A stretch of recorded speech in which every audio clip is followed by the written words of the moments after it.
3, 2, 1.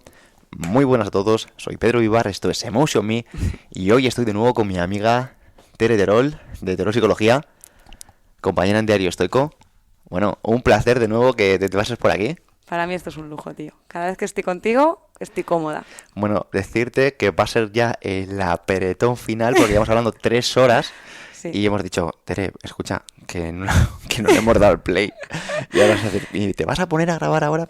Bueno, no pasa nada, me ha dicho que sí, así que vamos a aprovechar que quiero sacar un tema muy chachi, que a mí personalmente me encanta, y es, Tere, ¿por qué nos importa tanto lo que opinen los demás de nosotros? A ver, Pedro, si es que tengamos en cuenta simplemente que somos animales sociales. ¿Por qué nos importa lo que piensen de nosotros? Porque de eso depende nuestra supervivencia como especie durante toda la vida. Al final, cuando tú vives antiguamente en una comunidad que el resto te rechazaran, podría suponer tu propia muerte. A día de hoy no supone tu propia muerte. Podemos vivir solos y ser felices. Ahora bien, de alguna manera está codificado en nuestro cerebro la necesidad de aceptación y la necesidad de que nos quieran y la necesidad de pertenencia al grupo. Por tanto, tenemos que entender que esto es así. Ahora bien, necesitamos gestionarlo, porque si no nos podemos volver locos y acabar cayendo en algo muy tóxico, que es acabar no siendo la persona que nos representa, eso que tú llamas la identidad que nos debería focalizar y orientar El yo hacia ideal. lo que somos, el yo ideal. Y esta identidad se puede ver muy mermada si empezamos a dejarnos llevar por la necesidad de agradar y gustar a todo el mundo. Y creo que tenemos que hacer un trabajo interno de entender por qué y para qué, para a partir de ahí gestionar y trabajar en que esa mejor versión de nosotros mismos no se vea sesgada por el resto, y mucho menos cuando no has parado a reflexionar sobre si ese entorno es el que realmente quieres. Hay una frase tuya que me gusta mucho y que de alguna manera, no sé exactamente cómo la dices, ¿no? Pero creo, te he escuchado más de una vez decir que no aceptas una crítica De que no aceptas un cumplido. de quien no aceptas un cumplido, ¿no? No, no es mía, pero sí que la O sea, repito que quiero muchísimo. decir que Sí, la sí, has sí. repetido muchísimo, Mogollón. ¿no? Y para ti esa frase, ¿qué quiere decir? Para mí es que no me tomo en serio a cualquiera. Uh-huh. ¿Y en base a qué tomas en serio? Porque esto es importante también, no sé si me explico. O sea, la pregunta que me has hecho creo que también tiene mucho que ver con esto. ¿En base a qué tomas en serio a alguien? Pues mira, a mí me gusta analizar a las personas no por lo que parecen, sino por lo que son. Uh-huh. Entonces, ¿qué ocurre? Eso me pone en una dicotomía. Y es, no te puedes tomar en serio al 95% de las personas con las que tienes contacto en mi día a día, porque yo vivo de una manera muy aislada del mundo. O sea, Uh-huh. tengo contacto, bueno, tú ves dónde estoy y estoy solo, porque de hecho, ahora de hecho mi compi Rocas está de viaje y no sé cuándo volverá, porque no hablamos, porque estamos como desconectados. Y en mi entorno, pues en mi día a día, estoy yo y a lo mejor un amigo que he planeado concretamente algo, pero por lo general no tengo mucho contacto. Tengo contacto con personas que a lo mejor conozco en redes, pero que no sé quién son. Entonces no sé si lo que son lo son realmente o solo lo parecen. Uh-huh. Porque cuidado con las redes. Porque cuidado con las redes y demás. Entonces, Uh-huh. ¿qué ocurre? Que me gusta sencillamente mantener a las personas pues como en un stand-by y fiarme de lo que percibo. O sea, Como no, una intuición. no diría una intuición, pero por ejemplo, imagínate, yo no me creo que alguien sea, imagínate, inteligente a nivel financiero porque venga con un cochazo. Uh-huh. ¿Por qué? Porque puede ser que sea de alquiler, porque puede ser de lo que sea. No me fío que alguien tenga un cuerpo grande y definido que sea disciplinado. ¿Por qué? Porque puede estar haciendo trampas, puede estar consumiendo sustancias, porque puede... ¿Entiendes? No me fío de lo que puede parecer.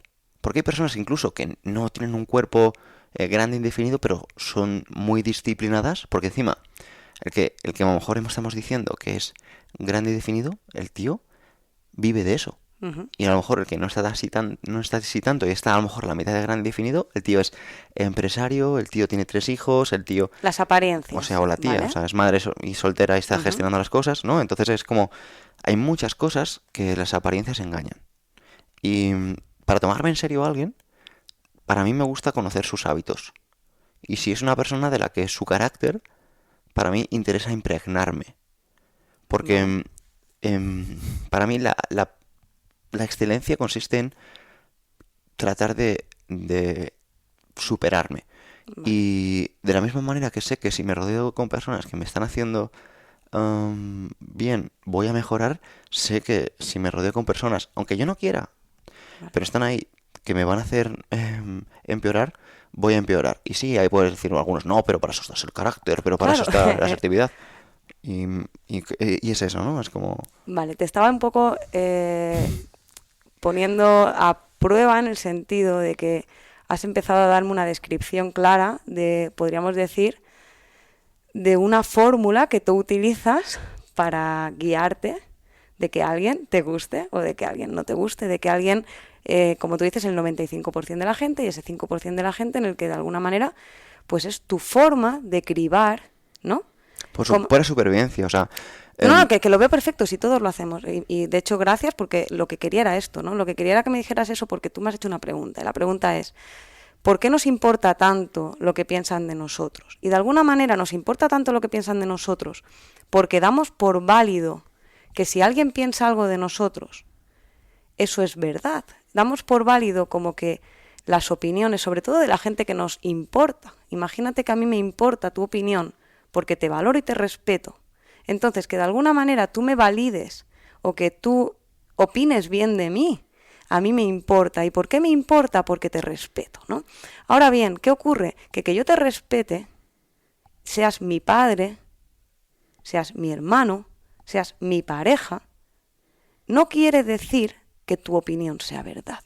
Nunca va a dejar de ser tu opinión, porque tú tienes tu, podríamos decir, algoritmo para definir lo que es un buen amigo, lo que es una buena pareja, lo que es un buen compañero de piso, lo que es un buen compañero de trabajo, o lo que es un buen psicólogo, o lo que es un buen ser humano, simplemente. ¿Vale? Ahora bien, ¿qué ocurre? Que siempre pongo la misma metáfora para que se entienda, y a mí entender esto me ayudó mucho y me gustaría compartirlo. Y es que cada vez que alguien, por ejemplo, Pedro, imagínate que tú quieres, tú eres padre de familia, que también además te encanta el surf y te encanta ir a hacer surf con un amigo, ujú. ¿vale?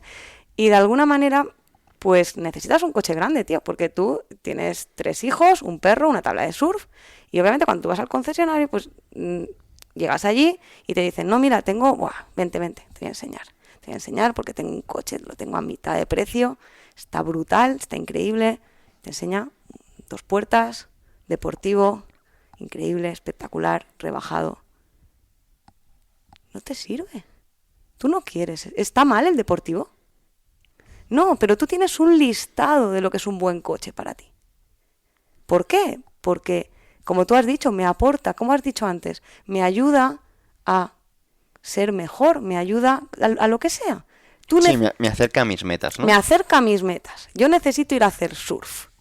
Para mí un buen coche es un coche que tenga como mínimo un maletero grande, donde quepan entre 5 y 8 personas y un perro, donde tenga arriba una vaca grande para colocar cosas. Entonces, por mucho que tú me digas, ese coche, si tuviera sentimientos y fuera un deportivo de la leche y de verdad fuera como las películas de Pixar con unos ojos grandotes y fuera un coche que siente, ese coche se sentiría, perdóname, como una mierda, porque de alguna manera pensaría, joder, yo quería que Pedro me comprara. Pedro no me compra, no le gusto a Pedro. Y lo que tenemos que entender es que no es tu esencia la que no le gusta a Pedro, es que Pedro tiene unas características de lo que necesita. Y eso está al margen de lo que tú eres. Aquí qué quiero decir, que hay tantos listados como personas. Es un buen punto, me gusta porque, mira, yo en esto lo llevaba por otras cosas y lo llevaba por el punto de... am, la reputación, el punto de cómo te ven los demás, la imagen mental que creamos en otros, y tú lo estás llevando en el punto de que a lo mejor puede ser perfectamente válido y competente Ujú, y estar nuevo a buen precio, accesible, ¿no? Todo lo que estás ujú. diciendo como puede tener las características de un coche, y precisamente, aún así, estar muy lejos de los cánones de apetencias de alguien. De alguien, claro. ¿Y qué pasa cuando ese alguien es alguien que tú admiras? ¿Qué pasa cuando ese alguien es alguien que tú respetas y por tanto anhelas su respeto, anhelas su aprobación? Pues que de alguna manera tenemos que aprender a separarnos y entender que tú eres y tienes que seguir siendo. Mira, Pedro, de la charla de 5 horas que hemos tenido ha salido un ejemplo de, pues de ejemplo que es un ejemplo que a mí me gusta mucho poner, que es Oprah, que es una persona que es admirable, que tiene pues una reputación a día de hoy de la leche y que tiene una capacidad de compartir emociones y de hacer que otros compartan emociones. Pero a Oprah la despidieron en sus inicios porque había un jefe que en su listado de lo que era un buen presentador o de lo que era un buen entrevistador en el listado de esa persona era alguien que era opaco, que era impermeable a las emociones del entrevistado. Y para esa persona un buen entrevistador era eso. Y si Oprah se hubiera dejado llevar, ¿eso quiere decir que ese hombre esté equivocado porque ahora Oprah ha triunfado? No, a lo mejor ese hombre tiene su listado y a lo mejor para lo que él necesitaba encontraría una persona O por lo que idónea. se llaman las audiencias de ese momento. A saber, si a lo que digo es que tenemos que entender que no vamos a poder gustar a todo el mundo y que en realidad no hay bueno o malo. Otro ejemplo siempre digo, por ejemplo, algo tan, pues un puesto de trabajo para un camarero, ¿vale? Y a lo mejor para mí un buen camarero como Metre es alguien que remonta y que le miro y no está que no para, que me saca el triple de mesas que el resto, que es un tío que no para y que yo quiero ese tío en mi equipo. Dame 10. Pero a lo mejor para otro y llega allí y está hablando con el cliente. ¿Cómo están? Le saca una peruletita al niño. Estuvieron al otro día. ¿Qué tal fue? Fueron a la Warner. Lo pasaron bien. Les acompaña a la mesa. No remonta 30 mesas, pero fideliza clientes. Pero para ese jefe, ¿cuál es el buen camarero? Pero tú no eres un bueno o un mal camarero, un bueno o un mal coche en base a la opinión de otro, porque el otro habla en base a sus necesidades. Entonces, tenemos que entender esto, aceptarlo, querernos mucho, querernos bonito, y a partir de ahí entender que obviamente podemos utilizar esas opiniones para ser los únicos jueces de nuestras acciones. Ahora, entenderlas, escucharlas, validarlas y a partir de ahí elegir si seguir adelante con lo que estamos haciendo o modificar en algún aspecto lo que estamos haciendo. Ahora, no pierdas tu esencia, porque si de verdad crees en tu esencia y de verdad crees en tu identidad, eso vale mucho más que el listado del otro. 100%, y de hecho me acabas de recordar a Michael Crichton, que es un autor bestseller, que cuando él estaba estudiando en la Universidad de Harvard, a uno de sus profesores siempre le suspendía, siempre le suspendía, siempre le suspendía. Y en una ocasión cogió un, un recurso de George Orwell, que es también lo conocemos mucho más como escritor, y a la hora de pasárselo a esta misma persona, a su mismo profesor, también se lo suspendió. Dijo, bueno, a lo mejor esta persona es muy buena y ni siquiera pasa George Orwell y me voy a dar la oportunidad de creer en mí, aunque mi profesor de Harvard no crea. Y por suerte hemos de decir, o al menos en mi opinión, en mi experiencia mejor dicho, que a ciertas películas que yo he visto, incluso te diría de estas que ponían en Antena 3 los sábados por la tarde, que hace ya unos cuantos años, ¿no? De estos de acaba creyendo en ti mismo aunque nadie más Las crea, siguen ¿no? poniendo, pero no ver la tele. Tengo tele así. Por eso. Pues esas típicas películas de cree en ti mismo aunque nadie más crea en ti, Ujú. ¿no? Que esa parece que es una típica frase de las películas americanas, como diría Goyo Jiménez. Y, y ahora mismo tenemos la visión como necesidad de protegernos, siendo nosotros mismos quienes más creamos en nosotros. Ujú. Exacto. O sea, tenemos que ser la persona que más confíe en nosotros. Cuando tú confías en ti, llega un punto donde entiendes, o sea, si el problema es no entendernos, el problema es no entender lo que está pasando, el problema es no entender la necesidad humana, que no pasa nada, que sí, que vale, que te jode, que te da rabia que esa persona que quieres, que el deseo innato de que tengas esa admiración es ineludible. Es Lo ineludible. hacía Marco Y Aurelio, o sea, el dolor es inevitable, el sufrimiento ya es opcional. Entonces, el dolor de que alguien que tú quieres y anhelas, pues te diga, no me gustas, no me gustas. Y no sé, a cualquiera que le hayan rechazado a cualquier nivel, pues pica.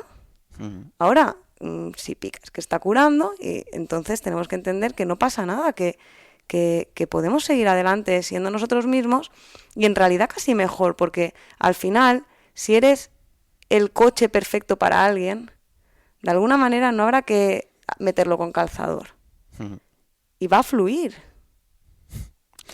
Sí, y al final em, creo que hemos sido condicionados, hablabas antes del codificados, ¿no? A mí me encanta también la palabra codificado, así que me encanta que también la uses.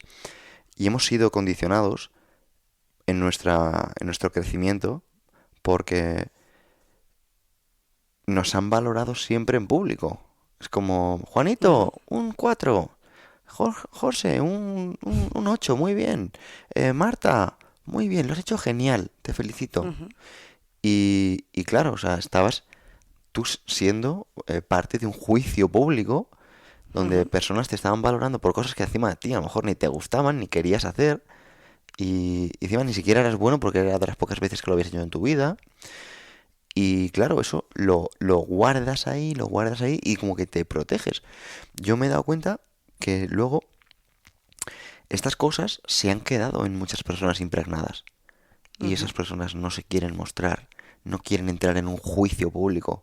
De hecho, algo que me pasa, que sé que muchos oyentes, porque he tenido la oportunidad de escuchar a más de uno, ha vivido en primera persona y es lo siguiente, Tere. Ellos quieren divulgar en redes sociales, Ujú, ellos quieren eh, coger sus redes sociales, coger una cámara, coger sus lo que sea, ujú. y dicen, ya, pero no.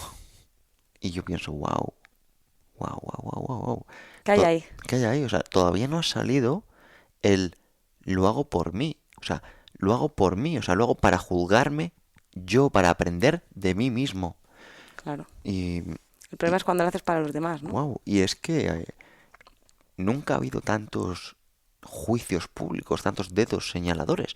Y otra cosa, que no haya dedos señaladores también es un problema. O sea, tenemos por un lado los juicios de me están señalando Ujú. y tenemos también el miedo a no me ve ni Dios.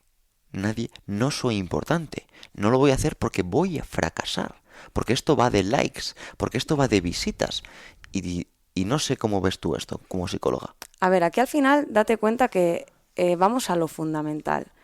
Y esto sería hipócrita. A nadie nos gusta recibir críticas. Sé que alardea de a mí me la pela la crítica. No nos gustan las críticas, sobre todo cuando son destructivas. Y no me refiero, y aunque sean constructivas, esto de no, a mí me encanta porque así me hacen crecer, ¿no? Y está bien, sí, te lo compro. Y lo que pasa es que siempre hay una parte de dolor en la crítica. Y normalmente hay una tendencia a una respuesta. No vamos a decir que no, que no nos gustan, no vamos a decir que nos incomodan. Claro, Porque a lo exacto, mejor nos gustan, exacto. pero son incómodas. Exacto, exacto. Por eso siempre hay un dolor. Por eso digo que no nos Sí, gustan en el sentido, porque te pueden gustar en el puro, en el puro aspecto claro, de que te hagan crecer. claro, porque duele. Una cosa es que duelan y otra cosa es que Exacto, no te gusten. O exacto, sea, las críticas duelen. exacto, Otra cosa es que no te gusten. exacto, Pero yo creo que gustan exacto.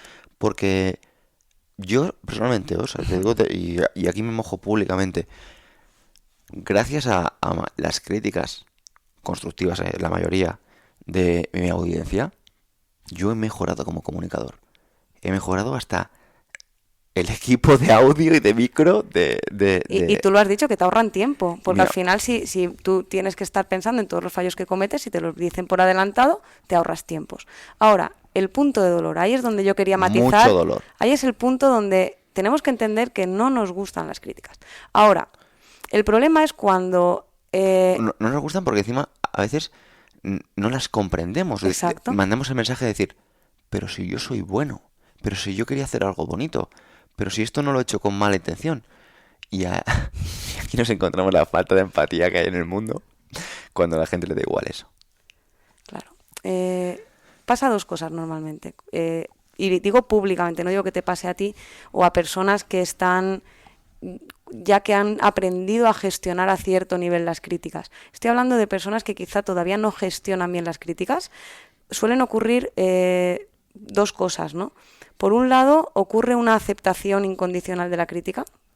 Es como, si de verdad esa persona yo la respeto mucho y me critica, es como, acepto que tiene que ser verdad y por tanto siento una profunda tristeza, lo que hablabas, ¿no? Eso de, joder, pero si yo lo he hecho con toda mi buena intención. O sea, y es como una aceptación. Cuando sientas ese dolor por una crítica e incluso porque veas que hay parte de verdad, una crítica puede ser, tío, me has hecho un mal y ahora me doy cuenta de que te lo he hecho, ¿no? Y me siento tremendamente mal. Ya no hablo de hacer un podcast, hablo de verdad, de que un colega te diga, tío, esto no me ha gustado, me has hecho daño, Y esa persona al final, ¿por qué nos duele hacer daño? ¿Por qué nos duele que alguien nos diga, ¿no? Ahí, en lugar de entrar en ese profundo dolor, cuando tú sientas un profundo dolor, nos tenemos que ceñir al derecho asertivo de tengo derecho a cometer errores. Y cuando tú te ciñes al derecho asertivo de tengo derecho a cometer errores, la tristeza se apacigua, porque tú entiendes que el error es natural, el error es normal, y otra cosa es que no podamos clavar clavos en paredes, luego quitar el clavo y decir, bueno, tío, ya he quitado el clavo. No, no va de eso la historia. Ahora bien, tener derecho a cometer errores es parte de lo que hablábamos. Disculpa, no perdona, ¿te acuerdas? Porque al final disculpa es sin culpa. Y cuando yo te digo disculpa, lo que te estoy diciendo es que no pretendía hacer este error. Ahora, tampoco me voy a fustigar por él porque de alguna manera no lo he hecho con intención. Cuando tú entiendes esta falta de intención en tu error y que tienes ese derecho a cometer errores, la tristeza se apacigua. Y Pedro, la segunda fórmula en la que tendemos a reaccionar cuando no sabemos recibir una crítica de alguien y por tanto nos duele la opinión de otro, es reaccionar con enfado. Reaccionar con enfado, contraatacando o negando frontalmente la crítica. ¿Y esto por qué lo hacemos? ¿Por qué reaccionamos de esta manera como de protección a nuestro ego? Pues en primer lugar, porque quizá no estamos entendiendo que quizá esa persona simplemente tiene derecho a darnos su opinión, aunque no la compartamos, eso para empezar. Y eso también es su derecho asertivo, porque la asertividad va de dos. Y aquí nos mola mucho cuando leemos los derechos asertivos y normalmente los leemos para nosotros, porque además están formulados de esa manera. Y los derechos asertivos, para quien no lo sepa, pues son como unas reglas que ha establecido, podríamos decir, el bienestar emocional, como unas reglas de interacción social cuando no hay reglas. Vale, pero si tú no has pedido una opinión y te llega esa opinión, Claro. ¿No crees que eso está generando tal vez yo no estaba preparado para esto? Porque Claro. yo lo que te estaba comentando, que luego tú lo has llevado a algo pues, mucho más mundano, mucho más frecuente, mucho más Cotidiano. cotidiano, del día a día, es gente que está preparada, o sea, yo personalmente estoy preparado para que me pongan verde. O sea, yo estoy preparado. O sea, otra cosa es que me guste, o que disfrute más o que disfrute menos. Pero yo estoy preparado, porque a mí, por ejemplo, es Te has Séneca, ¿no? entrenado además Dice, también para ello. si quieres publicar, lo primero es que debes tolerar la crítica. Eso lo dice Séneca. Y a Séneca, o sea, ahora le ves y la gente le aplaude y le dice, pero a Séneca le criticaron un montón. Y él muchas veces ha hecho reflexión como diciendo, lunático. Si, es como la típica frase de esta de, si sabes cómo me pongo, ¿para qué me invitan? Y él a veces se ha sentido ofendido, que no lo han respetado, que no lo han sentado donde él sentía que debía estar. Y todo al final, y eso podemos llevarlo a otro estoico, son representaciones, son imágenes, ideas en tu cabeza y que estás dando por hecho que todo el mundo ve las mismas representaciones que a ti te están llegando. Ujú. Y justo, bueno, me ha molado antes, fuera de micros, estamos hablando de la cantidad de realidades que podemos percibir, ¿no? O sea, yo te estaba diciendo que cuando analizo las personas, Ujú. yo digo, mira, voy a hablar a esta persona distinto a como hablaría a esta otra, porque este es cocinero, es Ujú. real fooder y hace CrossFit. Y esta persona es vegana, hace yoga y es una hierbas. Y luego este es un loco del marketing y Cuando de... dices voy a hablar distinto, ¿a qué te refieres? Pues mira, por ejemplo, a uno le hablaría de un tono. ¿Pero hablas de críticas o No, hablas a la de...? hora de comunicación. Por ejemplo, Vale. al persona que, por ejemplo, al de marketing, pues a lo Ujú. mejor le hablo más de cosas materiales, le hablo de cosas El más contenido te visuales. refieres, ¿no? Claro, a la persona, a lo mejor a la persona de las hierbas, a hierbas, le hablo más de si lo ha sentido, si lo ha percibido, Ujú. ¿entiendes? A cada persona me encanta enfocarme en sus motivaciones, porque a veces comunicamos sin Ujú. darnos cuenta de que estamos percibiendo el mundo de una manera distinta. Mira, hay una cosa perdóname, que joder, esto lo he hablado para ti, pero es que lo he sacado para ti, pero es que me ha venido una idea a la cabeza, y eso es cuando estás delante de un escenario. Ajá. Yo cuando hablo con una persona, a mí no me cuesta nada, porque me pongo a hablar con una persona y le analizo, le hago un escáner y digo, motivaciones humanas, pum, pum, pum, pum, y a partir de ahí entro en ese lenguaje, en esa espiral. Pero cuando me subo a un escenario, ahí, por ejemplo, hace nada estaba en el Palacio de la Magdalena y pensaba, wow, aquí hay gente mayor, gente Ujú. joven, habrá emprendedores, habrá funcionarios, y a mí personalmente me fascina, tú lo conoces, además has entrevistado a Goyo Jiménez, Sí.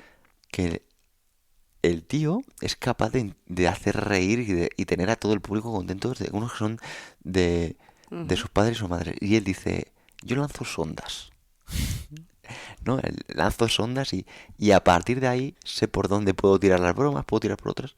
Y, y considero que el problema de las personas cuando comunican es que no se dan cuenta de que no pueden comunicar lo mismo que comunican, de la misma manera que comunican a su colega, que es un tío duro, que es powerlifter y no sé Pero qué, como a un niño. No le por puedes hablar igual supuesto. a un niño que a una persona anciana, que a una persona... y depende, no le puedes hablar igual a este niño que a este niño, que a este anciano que a este anciano, es que no. Pero Y es porque encima estamos en el mundo de los blandos, no se puede hablar porque siempre le molestas a alguien. Yo me he dado cuenta que si hablas de unas cosas, le molestan a los que plantan hierbas. Pero si hablas de que no llueve, le molesta al que... vale, pero volviendo a lo que Sí, estábamos, perdona. no, pero en la misma línea, volviendo a lo que estábamos, vas a molestar. Pero ¿por qué tenemos que, o sea, la pregunta, porque al final esto flu, y se nos va, y la pregunta es, ¿por qué tenemos que, por qué no necesitamos gustar a todo el mundo? Y tú lo estás diciendo. Por un lado, sí que depende de ti, como hablamos siempre de esta dicotomía del control, claro que depende de ti adaptar el lenguaje, claro que depende de ti adaptarte a las hierbas o adaptarte al más puro estilo ingeniero o al más puro estilo objetividad, claro que depende de ti, pero también te digo, depende de ti hasta un punto y en realidad, hasta qué punto estás siendo tú si todo el rato estás adaptándote al otro. Entonces, sinceramente creo que está genial porque al final la influencia va de esto, la capacidad de comunicación y de influencia, sobre todo cuando eres alguien que se sube como tú a un escenario, tienes que quizá que tirar de eso, pero cuando tú te juntas con un colega en una cafetería y simplemente quieres disfrutar de ese momento, a lo mejor hay que dejar de pensar tanto y sentir más. Y a lo mejor en ese caso, a lo mejor tengo que estar pensando menos en gustarle a mi colega y tengo que estar pensando menos en qué querrá mi colega y qué necesita mi colega y empezar a ver qué me apetece también a mí o cómo me siento yo y quién quiero ser yo con mi colega. Y si a mi colega no le gusto, no es que no le guste yo, es que él tiene un listado, como hemos dicho, de cosas que le gustan de un amigo. Pero si, bueno, si al final yo soy yo y a mi amigo no le gusto, pues pienso menos, siento más y voy a sentir a otro sitio donde me sienta mejor con otro amigo. Y esto es inevitable, otro amigo, otra pareja. Porque si yo no siento que mi pareja me represente o mi pareja me lastra, pues a lo mejor tengo que sentir con otra pareja. O sin nadie. O sin nadie. O sin nadie, por favor, por supuesto. O sea, lo principal de esto, Pedro, tío, es que tienes que saber dónde estás. Y cuando tú eres un tío que se sube a un escenario y quieres influenciar, o tú estás con un atleta, tú eres entrenador y estás haciendo un curso de Goata y estás ahí a tope y tienes que influir en la gente para que se comporte y para que actúe. Claro que sí. Ahora, cuando tú estás siendo tú, Pedro, cuando tú estás siendo tú, solo Pedro siente y estate en el aquí y ahora con tus colegas, con tu padre. Y si no gustas, pues no gustas. Y eso no va de ti, eso va de ellos. Y hay una cuestión que a mí me encanta, que es cuando está muy manido, pero a mí me parece muy representativo, que para el que solo nos oye, pero si tú coges y señalas con un dedo al otro, 3 dedos te señalan a ti como mínimo. Y de esta manera podéis probarlo y señalar, ¿no? Entonces tú señalas y un dedo indica al otro, pero 3 dedos te indican a ti. Entonces cuando el otro habla de ti, en realidad está hablando más de él que de ti, y esto no va más que de eso, que creo que se nos mezclan los conceptos y vale que tenemos que adaptarnos al otro para estar en un entorno social, pero no siempre. Mira, me voy a quedar con una cosa que has dicho y que espero que le sirva a las personas que estén detrás del micrófono. Y es que si no gustas, no gustas. Mira, yo no he gustado durante la mayor parte de mi vida a rasgos generales, porque he sido una persona que siempre he sido flipado, motivado, o sea, bueno, lo que soy ahora, solo que ahora, bueno, tengo más atención. Y yo soy una persona que siempre me ha gustado el entrenar, el no sé qué, la mayor parte de mi vida, ¿no? Y eso era de frikis, de motivados, de flipados. Y precisamente es lo que hace que la gente que tengo alrededor ahora sea igual. Que son unos frikis, unos motivados, son unos tíos que, por cierto, hay unas tías que están levantándose al amanecer cada mañana. 4:44 o algo así. A las 4:44 la gente ya se levanta y lo primero que se hacen son 50 flexiones. Uh-huh. Y el que no puede hacerse 50 se hace 10 o 6. ¿Sabes lo que me gustó? Algo que pusiste de... Yo no puedo hacer 50, pero me pusiste una comparación, ¿no? Perdona, es que esto no viene a cuento, pero me parece súper potente ese mensaje que subiste en redes. De la forma de interpretar, porque todos son interpretaciones. Y cuando tú dices, levántate ya 50, y alguien te dice, pero si no puedo hacer ni 5, o sea, ¿cómo quieres que haga? Y otro te dice, pues no puedo hacer 50, pero voy a hacer 5. Y esa diferente forma de interpretar la realidad de que tú mandas un mensaje, ahí es donde está el mensaje potente. Me encanta porque justo es brutal. Fue muy, muy gráfico. Hay personas que se quedaron con el mensaje de yo no puedo hacer 50 y se quedaron paralizadas, Claro. lo que está diciendo Tere, y al mismo mensaje otra persona respondió, yo no puedo hacer 50, pero puedo hacer 5. Y mañana 6. Así que mañana, hago 5 y mañana a ver si puedo hacer 6. Y yo dije, es increíble que personas que no se conocen de nada, que ven lo mismo, están percibiendo escasez o abundancia, ¿no? Es como, wow, una motivación o una montaña inescalable. La vida no es. O sea, tú las cosas que ves no las ves. La vida no es. La vida la ves tú. Y de alguna manera, cuidadito con las gafas. Porque creas realidades y cuando creas realidades, las vives. Y al final, ¿hasta qué punto tu realidad es o tu realidad la has creado tú?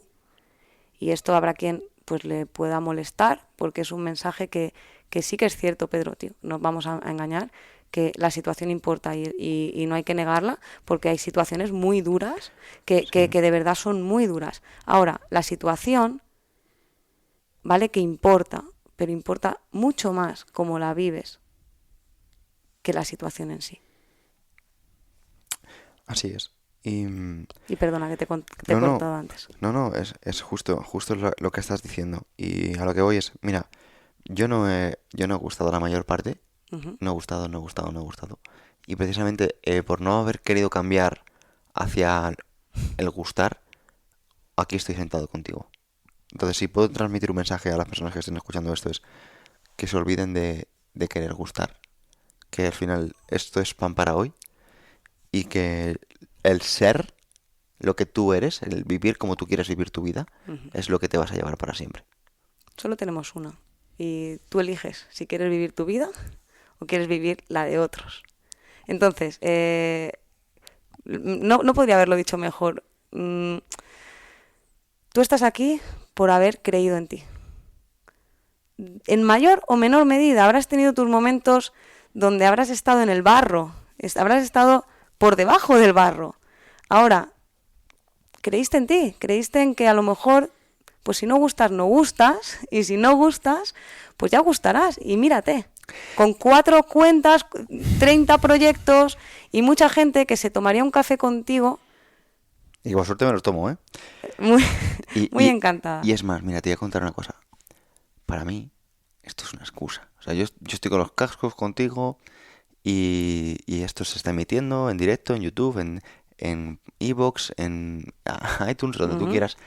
Pero yo no voy a mirar las repros. Yo voy a estar aquí contigo. Y que si tengo repros, genial. Que lo voy a hacer lo mejor posible, también. Solo que lo más importante para mí ya está pasando. Y esto es un extra. Entonces, si te puedo mandar un mensaje a ti que estás escuchando esto, es, tío, tú ya estás siendo. Y eso debería ser suficiente. No debería ser suficiente si luego alguien dice que le gusta o no le gusta. Porque tú ya eres, tío. Eres una causa. Me encanta. Tremendo, Pedro. De verdad que no necesitas la aprobación de nadie para ser quien eres. Ni siquiera de las personas que más admiras. Solo te necesitas a ti. Lo que pasa es que primero tienes que creértelo, sentirlo y vivirlo. Y a partir de ahí, todo fluye. Pero tienes que creértelo. Eres suficiente, te lo digo en serio. No nos lo terminamos de creer. No necesitas a nadie. Nacemos solos y morimos solos. No va a haber nada más. Tú eres la persona más importante de tu vida. Y hasta que no te lo creas, no, aunque seas madre, tus hijos, tu padre, no hay nadie más importante. Tú eres la persona más importante de tu vida. Y si tú no te lo crees, nadie va a venir a hacértelo creer. Tienes que ser tú. Punto. Punto y final. Exacto. Muchas gracias, Tere. Nos vemos en la próxima. Encantada. Gracias a todos.